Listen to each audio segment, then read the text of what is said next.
Olá, hoje vamos compartilhar com vocês o texto que se encontra no Evangelho de Lucas, no capítulo 24, a partir do versículo 44. A seguir, Jesus lhes disse: São estas as palavras que eu lhes falei, estando ainda com vocês. Era necessário que se cumprisse tudo o que está escrito a respeito de mim na lei de Moisés, nos profetas e nos salmos. Então lhes abriu o entendimento para compreenderem as Escrituras. E lhes disse: Assim está escrito que o Cristo tinha de sofrer, ressuscitar dentre os mortos no terceiro dia, e que em seu nome se pregasse arrependimento para a remissão de pecados a todas as nações, começando em Jerusalém. Vocês são testemunhas destas coisas. Eis que sobre vocês a promessa de meu Pai. Permaneçam, pois, na cidade até que vocês sejam revestidos do poder que vem do alto. Senhor Deus, muito obrigado pela Tua palavra que é viva, eficaz, e te pedimos, ó Deus, em nome de Jesus, que o Senhor possa falar comigo e também com cada uma das pessoas a quem o Senhor levará esta mensagem. Nós te pedimos, ó Deus, para que o Senhor desvende os nossos olhos, para que assim nós possamos contemplar a maravilha da palavra do Senhor. Em nome de Jesus. Amém. Seria muito bom se nós pudéssemos ouvir o testemunho de alguém que já tenha morrido e pudesse voltar e nos falar alguma coisa. Um ente querido, alguma pessoa mais próxima de nós, algum amigo, ao morrer, se pudesse falar conosco. Infelizmente, a morte é uma realidade e isso não é possível. Mas nós vimos nesse texto o exemplo de uma pessoa que venceu a morte e por isso ressuscitou e pôde, antes de subir ao céu, trazer uma palavra aos seus amigos, aos seus discípulos. E essa pessoa é Jesus. Por isso eu gostaria de refletir com vocês a respeito das últimas palavras de Jesus antes dele subir ao céu. O contexto dessa passagem nos mostra que Jesus já havia morrido há quase 40 dias. Jesus havia morrido na cruz do Calvário, os discípulos se dispersaram, e o texto aqui de Lucas nos mostra que dois dos discípulos de Jesus, estavam andando pelo caminho de Emaús e tiveram ali ao longo do caminho um encontro com Jesus e não o reconheceu. E depois nós vimos que ao reconhecer quem era Jesus, esses dois discípulos eles voltam para Jerusalém e ali em Jerusalém se reúnem com os outros discípulos. E ali então, trancadas as portas, com as portas fechadas, Jesus então volta e se encontra no meio deles. Sim, Jesus já havia sido morto, havia ressuscitado, vencido a morte. Agora Jesus se reúne com seus discípulos e traz aqui para eles as últimas palavras antes de Jesus se fazer assunto aos céus, subir aos céus. Eu creio que esse momento em onde Jesus traz para os discípulos as palavras e as instruções das mais importantes. Assim como um filho vai viajar, vai ficar muitos anos, muito tempo sem encontrar com seu pai, então o pai senta com o filho no momento da despedida. Eu creio que ali o pai traz as melhores palavras, as melhores instruções para o seu filho naquele momento. Então eu creio que essas palavras de Jesus, antes dele ser assunto aos céus, eu creio que são palavras de muita importância. Eu gostaria de refletir com vocês aquilo que Jesus está dizendo para os seus discípulos antes dele se encontrar com o Pai no céu. Em primeiro lugar, eu quero destacar para vocês aquilo que Jesus disse. Essas são as palavras que lhes falei. Jesus havia falado para os discípulos muitas coisas, e dentre as coisas que Jesus havia falado para os seus discípulos, parece que eles não haviam compreendido muito bem. É por isso que nós vimos aqui no versículo 45, onde Jesus lhes abre o entendimento para compreender as Escrituras. E o que Jesus está dizendo, em outras palavras, é o que importa, o que era necessário que acontecesse comigo, o que importa é o que Deus tinha a meu respeito. A respeito daquilo que eu iria fazer e realizar aqui na terra. E tudo quanto o Pai desejou a meu respeito, que fora falado antes na lei de Moisés, nos profetas, também nos salmos, tudo se cumpriu. Então Jesus se reúne com seus discípulos e diz, olha, foi importante, era necessário que se cumprisse tudo aquilo que Deus havia escrito a meu respeito, tudo aquilo que o Pai havia dito a respeito da minha própria vida. E o que foi isso? Que Jesus, como Messias, o Salvador, ele ia sofrer, experimentar a morte, mas que ele venceria a morte para ser o Salvador, o Messias, o Cristo. Sim, observamos nesse texto que Jesus é Senhor da morte porque ele venceu a morte, a despeito do sofrimento que ele teve. E era necessário, importante, que tudo o quanto havia sido escrito a respeito dele se cumprisse. É importante para que cada um de nós entenda que tudo aquilo que está escrito a nosso respeito foi escrito por Deus, o nosso Pai. Jesus, então, deixa para os seus discípulos uma missão. A missão é muito clara. A tarefa que Jesus deixa para os seus discípulos é muito tranquila, muito fácil de ser compreendida por seus seguidores, pelos seus discípulos. Mas foi necessário que Jesus lhes abrisse o entendimento para que pudessem compreender qual é essa missão. E a missão é para que se pregasse o Evangelho do Reino, para a remissão dos pecados. Pregasse arrependimento para a remissão de pecados. Jesus deixa a tarefa para os seus discípulos da pregação de arrependimento, que nada mais é do que a pregação do Evangelho de Jesus. A quem Jesus destina essa tarefa? Aos seus discípulos. Ele diz: vós sois testemunhas destas coisas. Vocês são testemunhas, os seus discípulos. Era para testemunhar a respeito de Jesus, o Messias, o Salvador, o Cristo.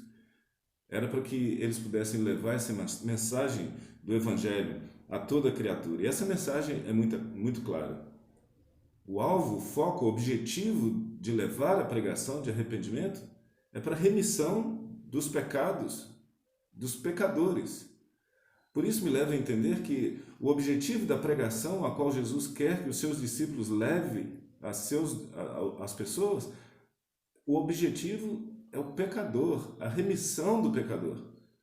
O alvo, o foco da pregação do Evangelho são os pecados, os pecadores, as pessoas que estão em pecado, para que se arrependam. Então o objetivo de Jesus não era que os discípulos ficassem pregando aos outros discípulos, anunciando aqueles que já tinham sido alcançados, mas aos pecadores, para que eles pudessem ter os seus pecados cancelados, remidos, comprados pelo Senhor Jesus, redimidos pelo Senhor Jesus. Esse é o foco, é o alvo. É por isso que Jesus abre o entendimento dos discípulos para que eles pudessem compreender aquilo que Jesus quer. Jesus quer que os seus discípulos pudessem levar a sua mensagem, a mensagem do Cristo, como testemunhas aos pecadores, não aos santos, mas aos pecadores. Não que os santos não precisam ouvir a palavra do Senhor, o Evangelho de Jesus. Sim, todos nós precisamos, porque também somos pecadores. E se somos pecadores, também precisamos ouvir a mensagem do Senhor Jesus. Mas ouvir a mensagem do Senhor Jesus e ser transformado por Ele, então eu creio que o Senhor Jesus está endereçando a pregação aos pecadores. Por isso ele diz: preguem arrependimento. Para quem? Para pecadores. E onde estão esses pecadores? O Senhor Jesus diz a todas as etnias, todas as nações da terra. Aqui ele fala dizendo então que nós somos testemunhas, que se pregasse a remissão de pecados a todas as nações, todos os povos, todas as etnias. A partir de Jerusalém, portanto. Creio que poderia ser qualquer outra cidade. Se Jesus estivesse com seus discípulos nesse momento em Betânia, Belém, qualquer uma outra cidade, como Cafarnaum, Jesus diria a mesma coisa. Mas como os discípulos estavam em Jerusalém, então ele disse: a partir daqui, de onde vocês estão, levem o Evangelho a todas as etnias da terra. Não importa onde você esteja agora, se na Oceania, se na Ásia, se na África, aqui no Brasil, no norte de Minas ou aqui em Montes Claros, a partir de onde você está, leve o Evangelho aos pecadores, a todas as etnias, em todas as nações da terra. Então, a tarefa é muito clara, a mensagem a ser pregada também é muito clara, onde nós devemos levar o Evangelho, a quem devemos levar o Evangelho, ficou tudo muito bem esclarecido, mostrado pelo Senhor Jesus ao se encontrar com os seus discípulos. Interessante quando ele diz que vós sois minhas testemunhas, Jesus está dizendo no plural e não no singular. Quem deveria levar a mensagem? Quem deveria ser testemunha do Senhor Jesus? Todos os seus discípulos. Vós, não apenas alguém, como nós vimos nos dias de hoje, apenas os pastores, os missionários. Veja que a intenção de Jesus é muito mais abrangente, a visão de Jesus é muito mais abrangente. Não apenas pastores, missionários têm essa tarefa de levar a pregação do Evangelho. O Senhor Jesus, nas suas últimas palavras, antes de ir ao céu, ele convoca a todos os seus discípulos. Quem são os discípulos? Os discípulos são aqueles que são pecadores, sim, mas que reconheceram Jesus como Cristo e com isso foram habitados pelo Espírito Santo. Não nesse momento, Jesus precisou abrir-lhes o entendimento, mas Jesus faz uma promessa, que o poder para exercer essa tarefa por todos aqueles que foram transformados por ele, todos aqueles que são discípulos de Jesus, iriam receber o Espírito Santo. Ele diz no poder do Espírito Santo, ele nos fala aqui de uma promessa: permaneçam na cidade, permaneçam em Jerusalém, onde vocês estão, até que vocês sejam revestidos do poder que vem do alto. E nós sabemos que o poder que vem do alto ao qual Jesus se refere, aquilo que acontece lá no início do livro de Atos, a descida do Espírito Santo, na festa dos Pentecostes, justamente 10 dias depois da ascensão de Jesus. Não podemos realizar essa tarefa senão pelo poder do Espírito Santo, não na nossa força, não pela nossa tecnologia, nossa expertise, nosso know-how que nós temos de como chegar até os pecadores e como chegar às nações, mas no poder do Espírito Santo. Não no nosso braço, não na nossa força, não na nossa argumentação, mas no poder do Evangelho que transforma todo homem, no poder do Espírito Santo. Isso a todos aqueles que são transformados pelo Senhor, que tiveram seus pecados remidos pelo Senhor, redimidos pelo Senhor, em arrependimento sincero e genuíno diante do Senhor, neste tempo da graça recebe o Espírito Santo, para que seja testemunha eficaz, viva do Senhor Jesus Cristo, a todas as nações da terra, a começar de onde está, a partir da sua própria casa, a partir da sua própria cidade, mas ao mesmo tempo, como diz Atos capítulo 1, versículo 8, mas recebereis poder ao descer sobre vós o Espírito Santo e sereis minhas testemunhas, tanto em Jerusalém, Judéia, Samaria, até os confins da terra. Ou seja, a partir de onde está, mas ao mesmo tempo, aqui, ali e acolá. Como nós podemos aplicar esse texto à realidade que nós estamos vivendo como igreja nos dias de hoje? Eu penso que, individualmente, o que importa é que cada um possa estar certo que tem uma missão diante do Senhor e que o Senhor haverá de cumprir dentro dos seus planos, dentro da sua intenção. Cada um de nós vai andar no rumo da intenção do Senhor. Cabe a cada um de nós cumprir cada uma das coisas que estão escritas a respeito de nós, individualmente e coletivamente como igreja. Como igreja, fomos chamados para ir para fora. Ide por todo mundo, pregai o Evangelho do Reino. Fazei discípulos de todas as nações da terra. Essa é a grande comissão. Pregar o Evangelho do Senhor Jesus a todas as etnias. Uma tarefa da igreja. Nós seremos testemunhas do Senhor. Ainda que nesse plano de Deus haja sofrimento, uma crise, seja crise econômica, uma crise como nós estamos vivendo no tempo de hoje, essa pandemia, e muitas igrejas nos dias de hoje estão passando por muito sofrimento, muitas pessoas estão passando por sofrimento, a igreja passa por um grande sofrimento, os templos ao redor do mundo estão fechados, nesse momento que eu falo com você. Mas ainda que nesse plano de Deus, ainda que aquilo que esteja escrito para a igreja do Senhor Jesus, para os nossos dias, para os dias de hoje, nós precisamos lembrar que o Senhor cumpre cada um dos seus propósitos.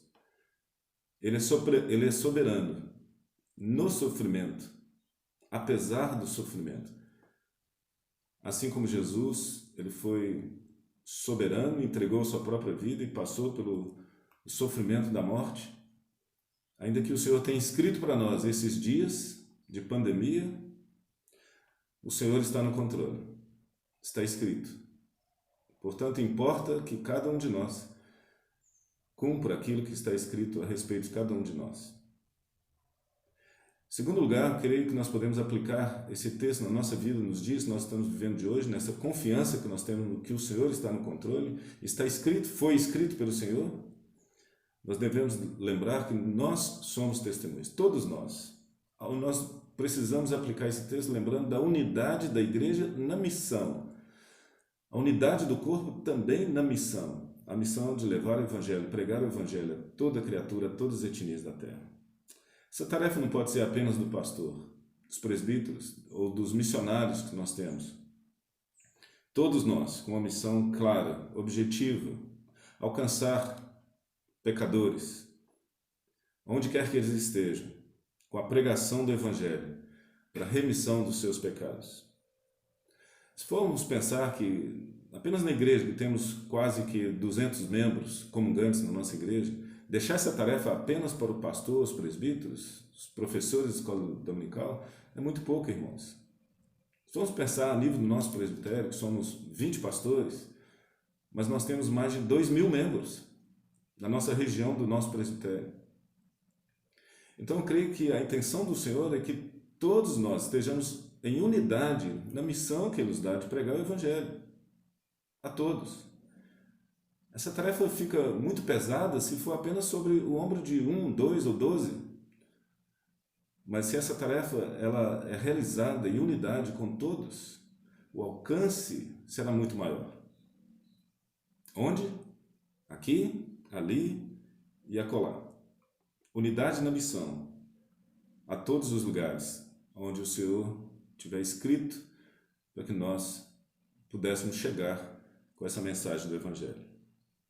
Como nós faremos isso? No poder do Espírito Santo, no poder de Deus, na força do Senhor. Em louvor, adoração, no poder do Espírito Santo. Nós haveremos de alcançar as nações, as pessoas que vivem nessas nações, nos lugares onde as pessoas estão, indo ao encontro delas, objetivando alcançar as pessoas, os pecadores, a quem nós levaremos, apresentaremos a boa mensagem do Evangelho de Jesus, a remissão dos seus pecados. Estas foram as últimas palavras de Jesus antes de ser assunto aos céus. Que Deus assim nos abençoe, em nome de Jesus, para andarmos no rumo das intenções daquilo que Deus escreveu a respeito de cada um de nós. Amém.